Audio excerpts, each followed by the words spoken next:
Hello, this is Dean Rudoy. What follows are 4 brief excerpts of recordings I've made in different voices, one each of my own and in New York, Western, and Southern accents. On with the show. Thanks for listening. St. Anne's was twined with many memories of youth to me. I think the church was built about 1824, the time when I, a little child of 6 years, was first taken to live in Brooklyn, and I remember it so well then, and for long years afterwards.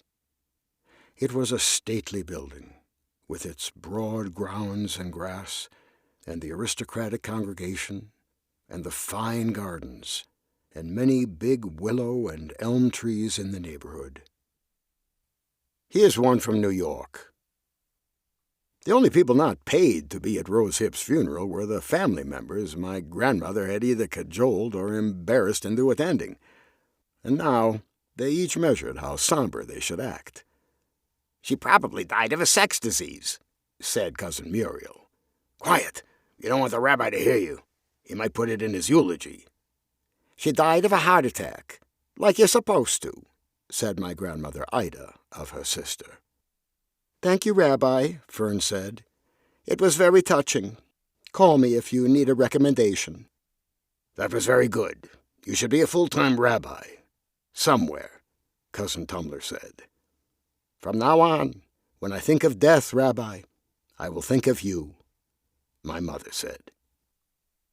Here's one from out west. "Step across the river," she demanded, aiming her gun at his chest. He smiled again, this time to calm himself. "You're a couple hours from Aspen. Just follow the river over that last mountain," he said, nodding his head west. "Is that so? Guess I better commandeer a horse." A brief yet vexing smile crossed her face as she eyed her revolver. Her hand shook. "You said this was your land." "It is. So you can walk home. You don't need a horse." Walk home.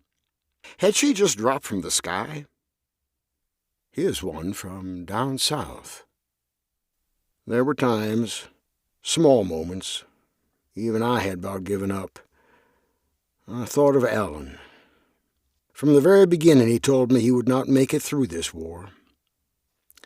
I tried to tell him not to think like that. He didn't listen, though. He was so sure of his fate. I have no idea why.